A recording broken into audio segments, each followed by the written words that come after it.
Hello and welcome to the First Time Facilitator podcast. I'm your host, Leanne Hughes, and I'm here to help you design fast, deliver strong, without stress. I'm doing another episode where I'm just sitting on the couch and riffing on a topic that is really on my mind at the moment. And I like doing these sort of work in public episodes where it's fresh. I'm sharing with you generally what I'm thinking right now. And I thought today was a really exciting opportunity to do that because I'm heading off to a conference in Hobart. It's called How to Create a World-Class Speaking Business. So I thought I'd just share a bit about pre-conference intentions. And again, this is coming from a participant perspective, but I think it also helps you if you're facilitating retreats or conferences or any type of offsite, what a participant thinks about.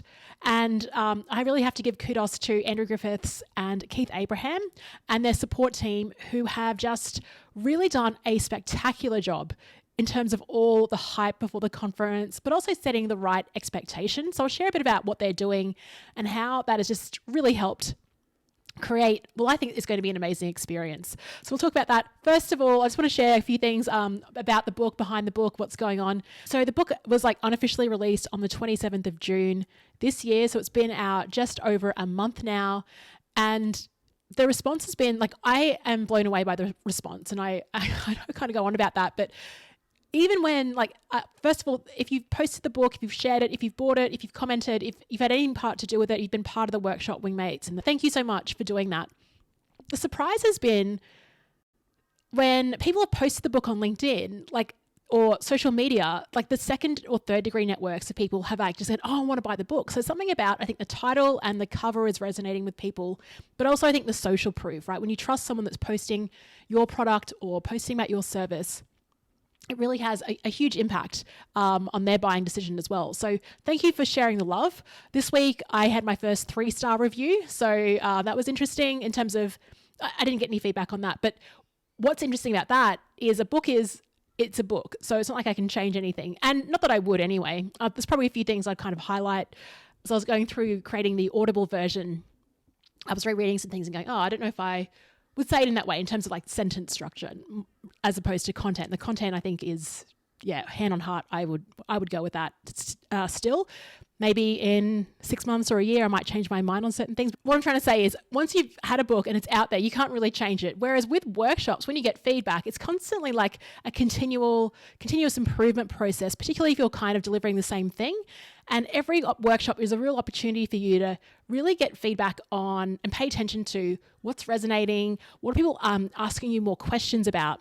And that's something I talk about in the keep stage of that Spark framework in the book. So S is for setup, P is for power up, A is for activities, R is for review, and K is for keep.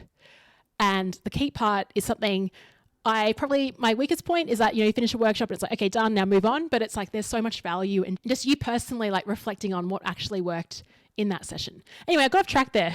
So talking about the book, the Audible version should be out within the month. So if you're on my newsletter, you'll get notified on that. I'm also opening the community for the 4-week workshop sprint that officially opens and kicks off next week. The community opens, if you're listening right now, on the 7th of August, 2023.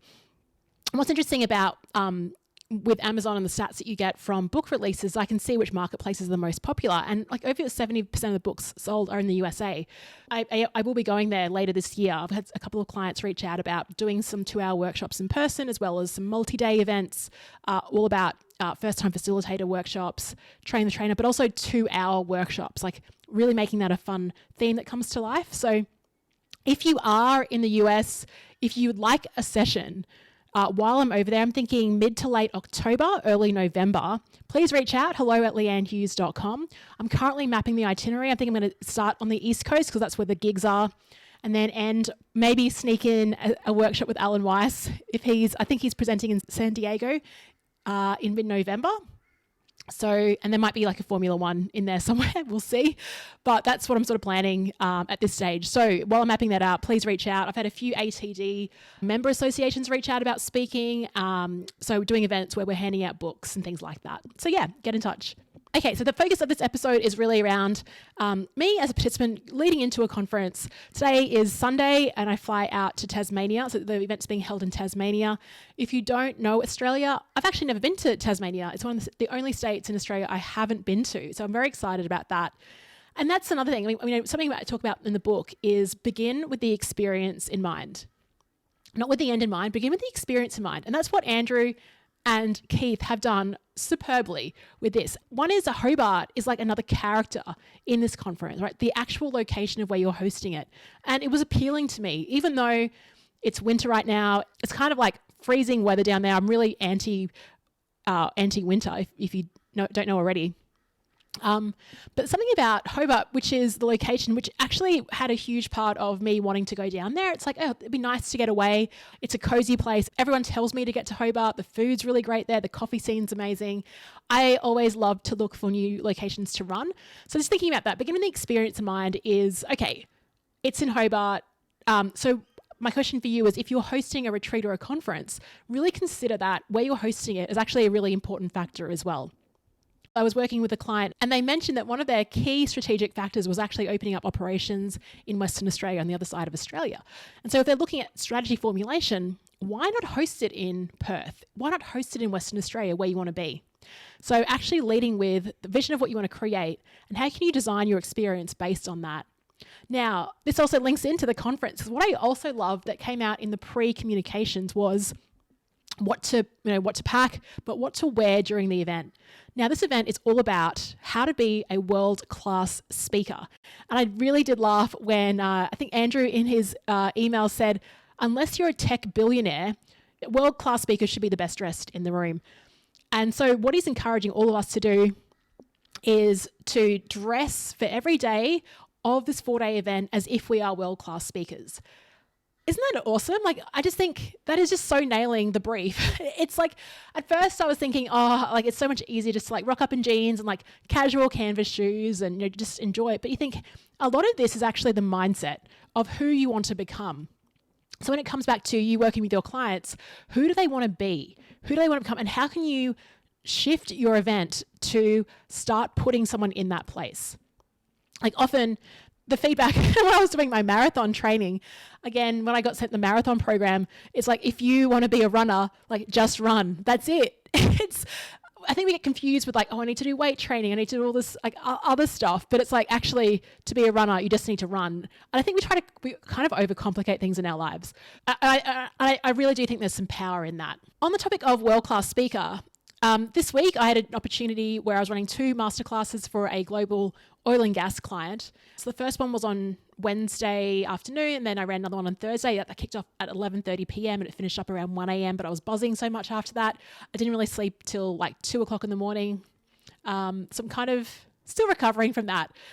What was interesting though is I didn't take my own advice, and I'm lucky that my client was brave enough to call that out for me. So something I talk about in the workshop blueprint in the book is less content and like gift wrapping your content using a framework so that it's memorable for your group.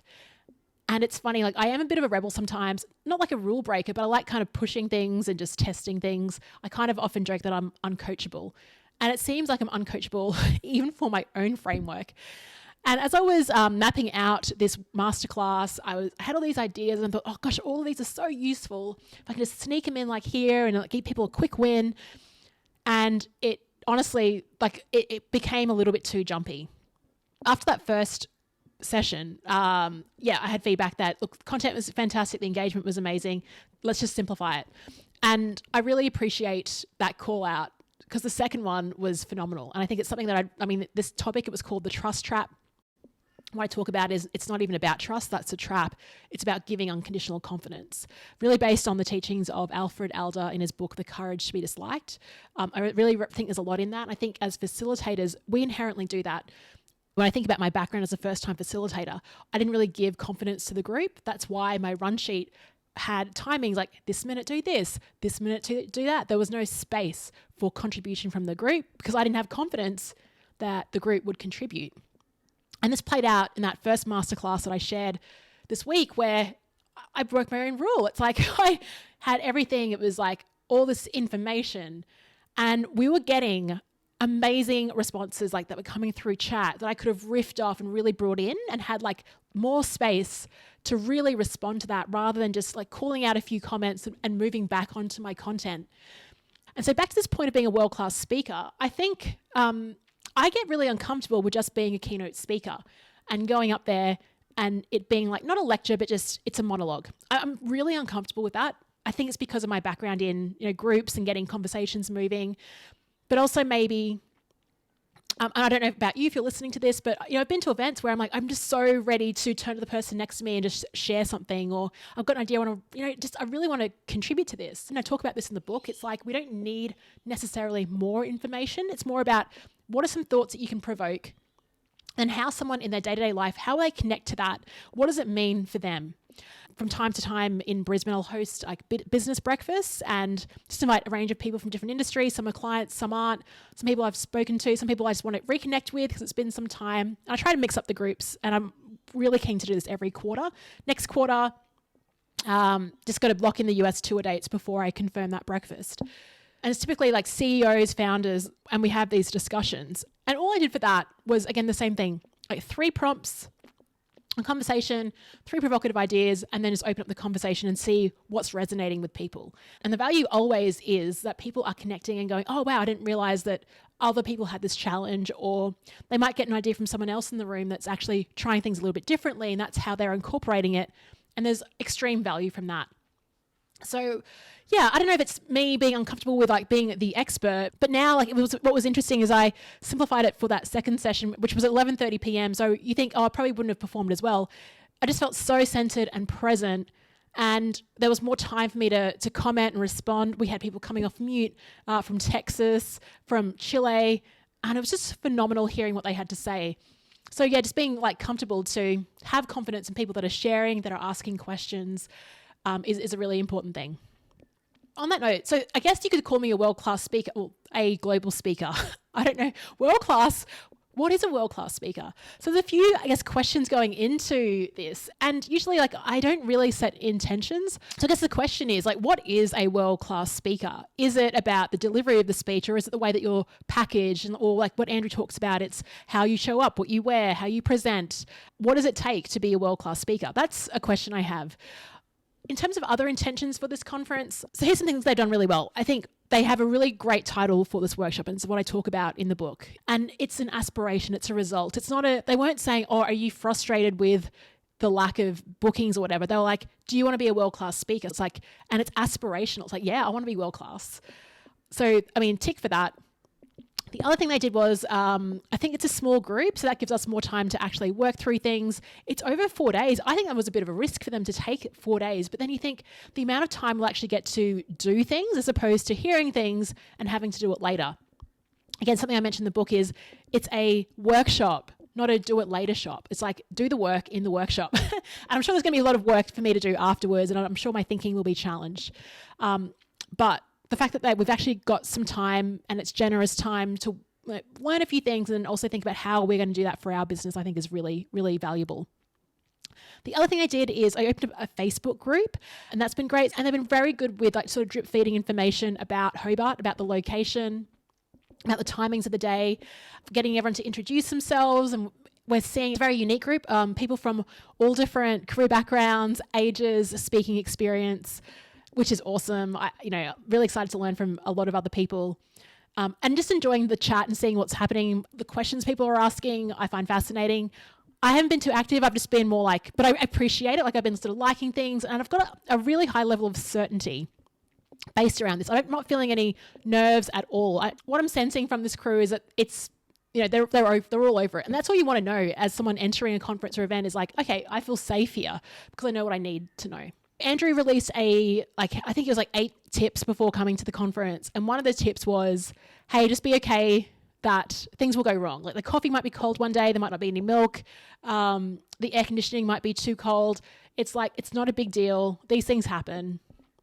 And I really like that call out. Like I said before, there were 8 different things that he called out. One was like going in with an open mindset. And it's so true. Like I think we all, even my thinking around what is a world-class speaking business, like I'm willing for that to be challenged. Like the amount of work that I need to do, what does that mean? I don't know. In terms of what I want to take away from it, I've been thinking about that. And I think it's really related to like, I just want to find out, like really build awareness of what I don't know. That whole like the ladder of learning. I feel like there's some areas where like I don't know what I don't even know. And also what am I doing now that's maybe not serving me? What opportunities am I missing? Like, what FOMO am I getting from my own business in terms of not doing certain things? I'm just curious around what Andrew and Keith have done to succeed the way that they have. What can I take away from that and pull into my own business? I know there's things like collateral. So, my gosh, they value stacked the front end already. And I'm not doing this episode to promote them at all, but I'm just literally sharing what's going on. And their process beforehand has been amazing. So it's worth calling that out. But Andrew sent through like 4 different pieces of collateral that he sends out to prospective clients. And it's just really cool to go behind the scenes and seeing that being shared so transparently. I think a lot of us are really curious around what do people do behind their business. So it's really like kind of like speaking reality TV for the week. Plus, of course, the other people there, like meeting them, finding out what they do, learning from them as well, I think will be great. Plus, I'm really excited to check out Hobart as well. Like I said, it's like the other character in this workshop.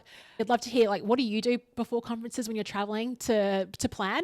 One thing I do is I check what time sunrise is, because that really impacts my running. And like, I think it's like 7:15 in the morning. So I got to be like, and then the workshop starts at 8:30. So it's like, do I go to the gym? I go onto Google and I ask for like 5-kilometer running paths around the radius of where I'm staying.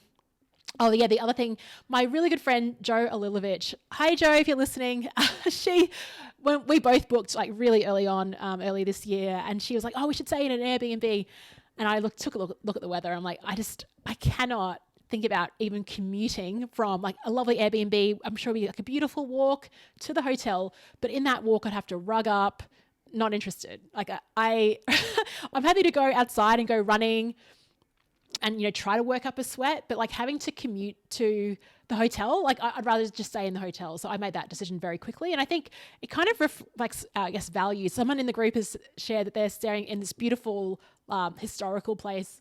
But for me, I'm just all about kind of efficiency. And I'm very self-aware that, yeah, I don't want to have to like rug up and then, you know, really it's going to be bliss. Like waking up, going for a run, getting a coffee out, having a shower, then like rolling on down to the conference room. And if I need to in between like breaks, like dashing up to do something, that's, you know, I've got that luxury, and that's just my philosophy on that. And I totally understand why other people would want to book venues outside of that. But for me, so yes, I'm all about convenience there, and unashamedly so, to be honest. In the lead up to this conference, I've been reading a book. It's called The Referable Speaker by Michael Port. And I shout out to Julian Mather, who recommended that book. Really like that book because I don't know if you're like me, and the reason I wrote the 2-hour workshop blueprint is because I constantly like delivering new content, you know, kind of get bored. But the referable speaker actually says the opposite. It says you shouldn't do that, particularly if you're looking at keynote speaking. And so what I like about the referable speaker is it talks about creating like one killer keynote speech with like, which has a signature thing that you do. It could be like a dance or a rap, or, I mean, those are kind of cheesy. I don't know if I see myself doing either of those things. It could be something else. But a signature part in that, you just spend, rather than creating content, you spend months getting your speech like and blocking it like you would like a stage production, and really practicing it. And it makes a good argument. I mean, even when I reflect on this week in the masterclass I did, the second one was like phenomenally better than the first. And you think, well, what would the third or the fourth or the fifth look like? If I could really nail these stories, the reactions, the pauses at the right time, the body language. That's been something that's challenged my own mindset, and actually saying that clients like the dependency of having a solid keynote, and you want your keynote to be something where rather than you give people like how to do things, you want to challenge them on how to think about something, as opposed to being really pragmatic. You can dip into how to do things, but I think it really has to kick off from a radical reframe. And I kind of incorporated that this week, where the reframe was, okay, let's not talk about trust anymore. Let's talk about confidence in other people, unconditional confidence. That is a radical reframe. Like, can you imagine working for a global company where everyone has unconditional confidence in each other? What would happen as a result? So it got people sort of switching their mindset and thinking like, oh, this is interesting. Because I think if I was just to talk about trust and how to build it, we all know what that looks like, you know, be responsive and show up. And it's like, but when you have unconditional confidence, it gives you something else to really think about. So that's a book I'd recommend, The Referable Speaker, if you're into this, if you're into like just sharing your expertise, not only in workshops, but keynote speaking as well. This episode has been inspired by Jenny Blake. She did a conference episode all around her TED conference and attending that. And I think every day she recorded a quick audio before she went. So I'd love to do that. I'm making that public declaration now. I'd love to just record like a 5-minute audio piece before every day or at the end of the day, just to reflect on the conference and how it's been going, my energy levels, what I'm learning. So I'll do that. And if you've got any sort of pre-conference strategies, what you do right now, I'm going to jump off this recording and then I'm going to start picking like my my outfits for the week, including like active wear and also thermal wear because it's really cold. And thank you so much for listening to this. It's really been, again, another solo riff just on what's on my mind, just sharing openly. And of course, if you want to review the book on Amazon and let me know that you have done that, I'll invite you to 2 complimentary webinars that are coming up in mid-August, just to celebrate and say thank you for reviewing the book too. Okay, I hope that helps. Again, see you either in the flip chart, connect with me on LinkedIn. And if you are in the US and want a 2-hour workshop on how to run a 2-hour workshop or something along those lines, please reach out and let me know. All right, have an awesome week. Thanks. Bye.